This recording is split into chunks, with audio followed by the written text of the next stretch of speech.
அவங்கள பத்தி நிறைய இதுல பேச மாட்டாங்க, டிரைவர் தானே அப்படின்னு விட்டுருவாங்க. கொஞ்சம் மரியாதை இல்லாம நடத்துறாங்க அப்படிங்க. அது உண்மைதானா? ஆமா, அது உண்மைதான். போலீஸ்காரங்க அவங்க எல்லாம் கூப்பிடுறதுலாம் அப்படிதான் இருக்கும். கொஞ்சம் அப்படிதான் இருக்கும்னா. உங்களுக்கு இந்த மாதிரி ஏதாவது இன்சிடென்ட் நடந்திருக்கா? போலீஸ்காரங்க அந்த மாதிரி இன்சிடென்ட் நடந்திருக்கு. நிறைய நடந்திருக்கா? எந்த மாதிரி ஏதாவது ஷேர் பண்ண முடியாத அளவுக்கு இருக்கா? ஷேர் பண்ண முடியாத அளவுக்குலாம் இருக்காது. வேண்டாம் அந்த மாதிரி ஷேர் பண்ண. ஆனா இந்த மாதிரி இருக்கு. ஆமா. இத பாக்குற என்ன சொல்லுவாங்க, காவலர்களோ வேற யாராவது இருந்தா அவங்களும் உங்களை மாதிரியே உங்களுக்கு யூனிஃபார்ம் எல்லாம் போட்டு தானே விட்டணும். உங்களுக்கும் காவலருக்கும் ஒரே யூனிஃபார்ம் தானே? காக்கி கலர் யூனிஃபார்ம் தான். உங்களுடைய சக மனுஷன் என்ன சொல்லுவாங்க, ஒரே யூனிஃபார்ம். அதனால இவங்களையும் நீங்க மரியாதையா நடத்தணும். இந்த வீடியோ மூலமா நம்ம தெரிவிச்சுக்கணும். அவங்க நிறைய பேர் யாருமே அவ்வளவு கம்ப்ளைண்ட்னு சொல்லல. ஒரு சிலவங்க அப்படி இருக்காங்க. தயவு செய்து அப்படி இருக்காதீங்க.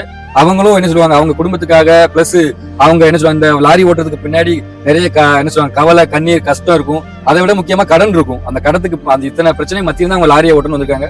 அவங்க கேட்கறதெல்லாம் உங்க காசோ பணமும் கேட்கல, மரியாதை நடத்துங்க. அது என்ன சொல்லுவாங்க, எல்லா மனுஷனுக்குமே தேவையானது. தயவு செய்து அவங்களை மரியாதை நடத்துறதுக்கு கொஞ்சம்